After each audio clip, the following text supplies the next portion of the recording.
Здрасти, Марто. Благодарим, че си тук. Благодаря. Моля, представи се, с какво занимава компанията ви? Моля, кажи нещо вау, което за хората ще бъде интересно, което да разберат. Здравей, казвам се Мартин Миланов, работя в Tavex, който е най-големия дилър на инвестиционно злато и сребро в България, както и най-голямото обменно бюро в страната.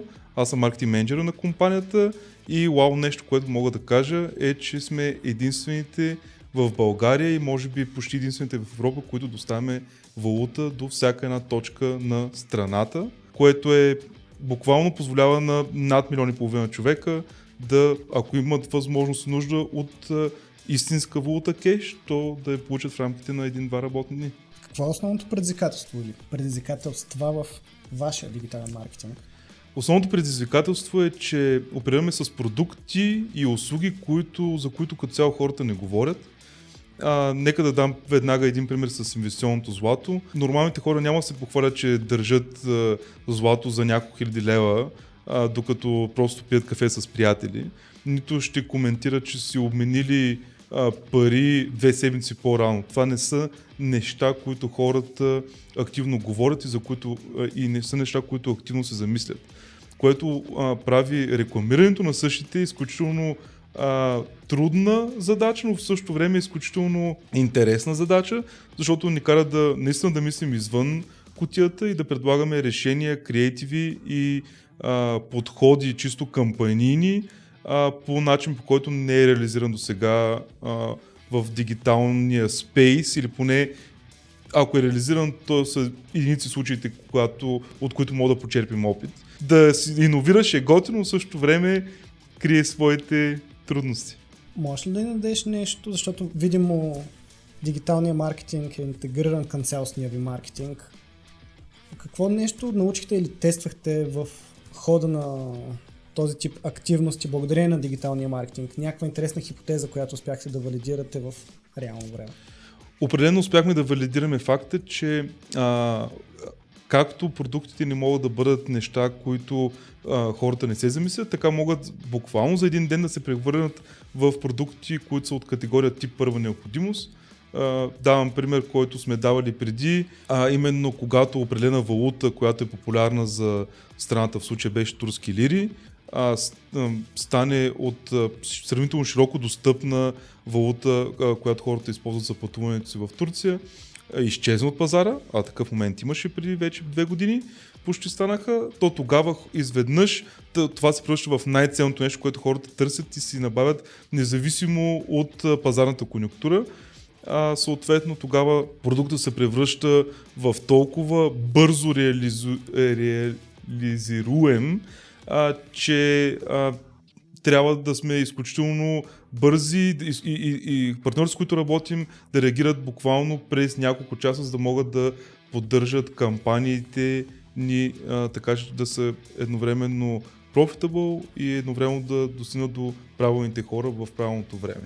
Има ли нещо, което променихте в маркетинга при вас, откакто работите с нас, с агенция Explorer? Всичко.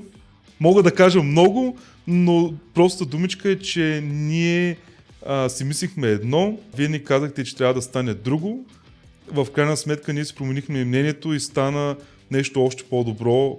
Не би казал трето, но нещо, което определено ни накара да разберем, че нашите хипотези и практики, които реализираме офлайн в офисите си, нямат почти нищо общо с начин, по който хората всъщност искат да ни достъпят онлайн, за което ако не бяхте вие, сигурно още някъде щяхме да се лутаме и да търсим разни странички в интернет и how to tips, което мисля, че не помага на никой.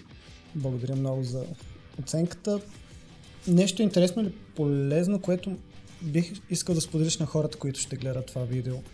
Било то как вие анализирате вашите резултати, идващи от диджитал маркетинга, било то как планирате бюджети, правите ли диджитал детокс, нещо свързано с спринтове, на които анализирате информация, някакъв полезен съвет спрямо това, ролята, която ти заемаш в Tavex. Повечето хора си мислят, че маркетинга е креатив роля. В нея със сигурност има много креатив неща, но хората, които искат да имат маркетинг във фирмите си или искат да го развият, или пък се занимават, но искат да се апгрейднат самите те и бизнесите, които оперират, трябва да се научат, че всъщност зад маркетинга стои доста математика, доста анализ и не трябва да се страхуват от Excel. Това е, може би, едно от необходимите условия, когато дори компания, която реши да започне да си говори с дигитална агенция като Explora, те трябва да са неясно малко с самите себе си и това е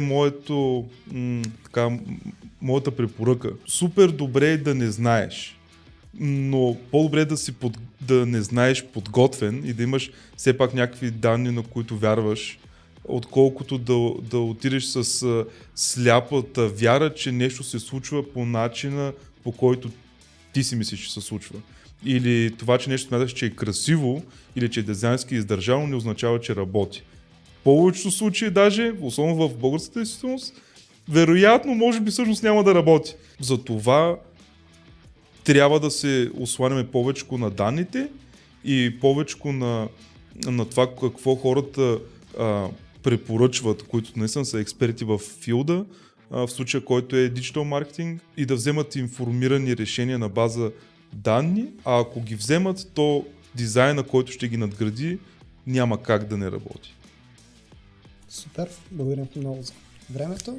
Благодаря аз.